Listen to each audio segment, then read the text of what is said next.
So as you saw, after a little work, we got the Jeep in the garage. So I'm going to turn the camera around. I'll show you what's going on, what I've figured out so far.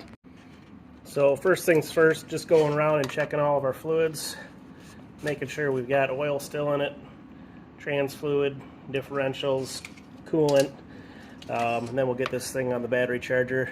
Looks like we are halfway up on the stick, so that's good. Oil actually looks pretty clean. Trans fluid is looking pretty good. Even though our diffs have some leaks, it does look like the fluid level is up to par about halfway, so I might just add a half quart before we hit the road. Everything looks super clean too. I don't have a ton of hope in this battery. It's been sitting for a couple years, but we went ahead and trickle charged it for 24 hours. Let's pull these cables off and see if it happens to fire up. I still have a fuel leaks. This thing's going to be dumping fuel all over the ground. I got rags underneath it, but let's turn the key, see what we get.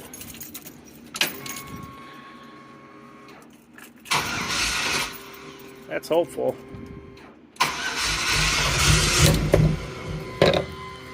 Well, I have faith it'll fire if I fix that fuel leak. Well, there's our fuel leak. That end got smacked pretty good along with this end. So I think just replacing that short piece of line, I'm going to get a new filter for it too, should fix it. Okay, I'm impatient. Even with the fuel leak, I want to see if this thing will fire over. Here we go.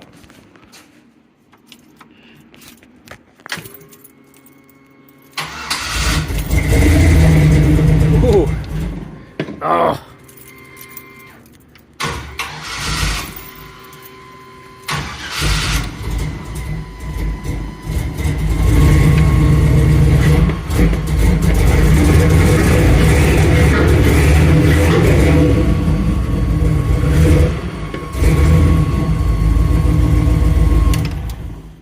Yeah, buddy. So here is our broken piece.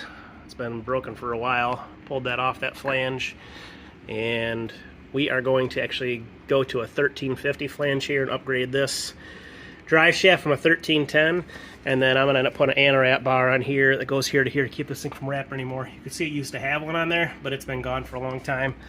So we've got the old damaged fuel line off.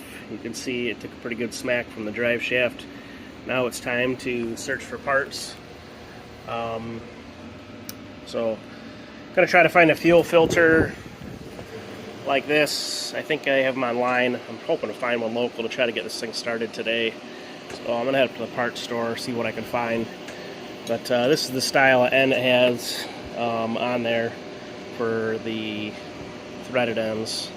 So on a hunt for a fuel filter, and then I also have to come up with this piece of line. Here in Toledo we got this little speed shop, and they actually had this pre-made section of line, 12 inches, mine's about 10. That's gonna work perfect, so stoked about it. Thanks guys. Okay, I'm stoked. Things are shaping up great. This is a drive shaft I just happened to have laying on my shelf. I bought a pile of drive shafts from Kenny Hawk a while back, and this is one of them. It looks like just trimming a few inches out of here and I'll be good to go on this. I got the new yoke coming, found a good deal on that. My buddy Brian led me to a good place to get that from. Got a new fuel filter from O'Reilly's today. Got a piece of line from Mike's Speed Shop down here in Toledo. Yeah, this is going to be awesome. Here's our assembly that's going back in. So all new parts outside of this end right here, and then these ends here. So this should fix our fuel leak issue. Hoot! Yep, here we are installed. Gonna put it down on the ground and go fire it up. I'm just gonna prime the pump a few times. Sounds like our battery after a day of sitting sounds pretty good still. That's number 3. Let's try to fire it.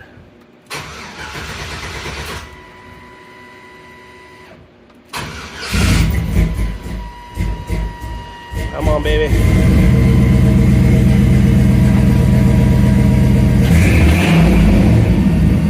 Oh, I missed that. I noticed you couldn't really hear the exhaust, so I'm going to start this up.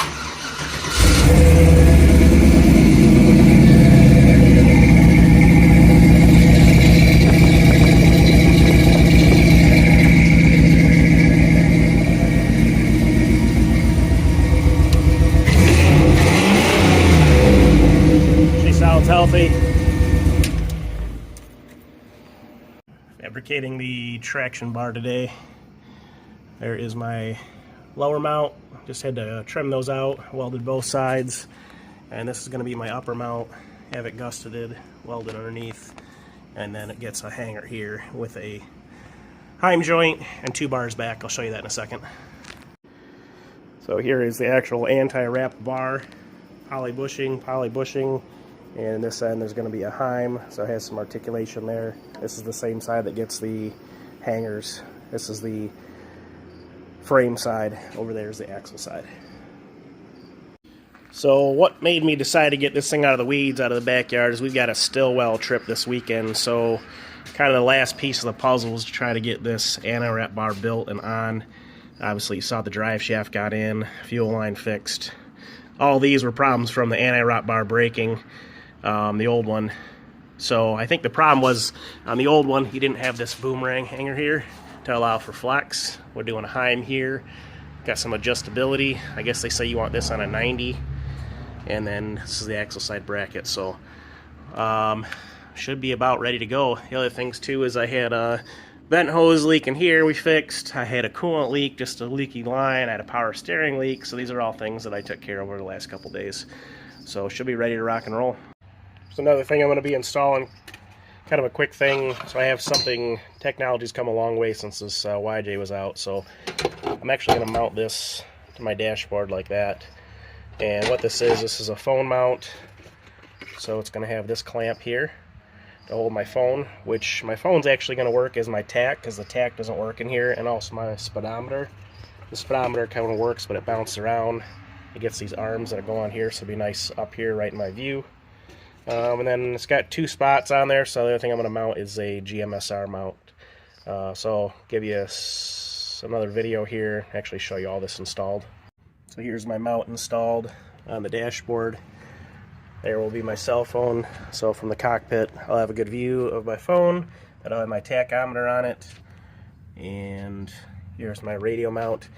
If you guys go on Bullet Point's website and use the code DISCOVERMORE, that'll give you 15% off.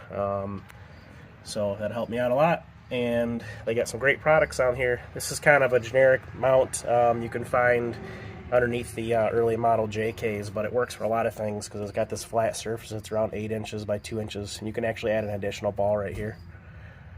So pretty cool setup.